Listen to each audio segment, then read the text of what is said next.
this story was created by a group in Seattle, and a lot of what's happening in Black homeownership and Black wealth is systematic racism. A lot of people say, oh, y'all need to pull yourself up from your bootstrap and things of that nature. But it's difficult when there's been policies and strategies against us being able to build wealth. So this scenario is really interesting because it takes two families, a Black family and a white family, and it looks at them in Seattle, Washington in 1976. And 1976 is critical because that's the last year that redlining was legal in Seattle. So take the white family. White family in 1976 bought a home. So they were able to buy a home. They weren't discriminated against. They purchased it. They had children, had a boy, they had a girl. About 10 years, 10, 15 years later after they bought the house, their kids were college age, time for their children to go to college. Well, at this point, the house has almost doubled in value. That's what real estate does. So they're able to pull equity from their home to pay for their children to go to college. So their children are able to go to college, graduate without any student loan debt because of the equity in the house that they were able to buy in 1976. Well, their children graduate from college successfully, get started building their careers. They do what a lot of couples do. They say, hey, do we really need this big old house? You know, we almost finished paying it off. You know, we looked at the numbers, it's almost tripled in value. That's what real estate does in 30 years. You know, we're gonna sell this house and we're gonna buy a condo in downtown Seattle that's brand new. We don't have any maintenance issues, you know, we can just enjoy our retirement. They sell the house, they buy the condo, they have a nice nest egg. A couple of years later, daughter comes, says she's getting married. What an exciting time for the family. The couple has plenty of resources and money to pay for the daughter's wedding.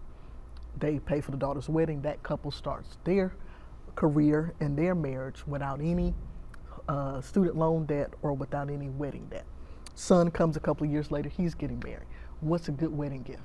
Let's give him 20% down from our nest egg to start and for him and his wife to be able to buy a house.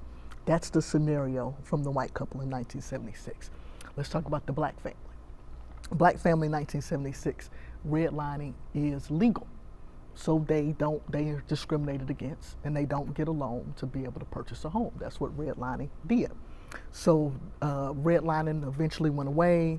The couple kept working together, you know, eventually were able to buy a house. They buy a house in Seattle 10 years later. Same neighborhood, similar house. But guess what? Real estate. Instead of paying $100,000 for the house is worth 50 to 60% more because that's what real estate does. So instead of paying $100,000, they pay $160,000 for the same house that they would have bought 10 years ago, but they couldn't buy it because of redlining. But nonetheless, they're homeowners. They keep moving forward. But now it's time for their kids to go to college about 5 or 6 years later. Well, they paid $160,000 for the house, so they pay more, and they've only been there 5 or 6 years, so they don't have enough equity in their house to take out a student loan, to pull out equity. So their kids go and get student loans so that their kids can go to college. Nonetheless, the kids graduate from college. They did well, but they graduate with student loans, the daughter and the son. Now they take this decision and say, well, we got an empty nest. We still got about 10 years left to pay on this house. Do we pay it off? Do we sell it?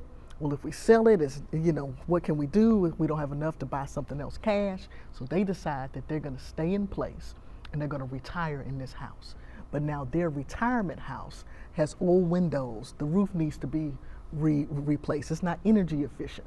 So they have to start to plan their retirement dollars to make sure that they can nestle in place in this older home and still be okay.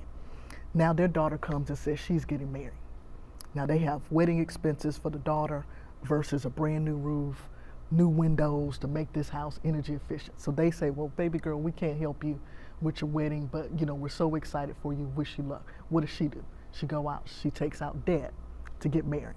So now she has student loan debt and wedding debt, which now precludes her from being able to get into a house. Son comes along, he wants to get married too. The parents are still dealing with the house, trying to pay it off, etc., their retirement. So they don't have anything to help the son.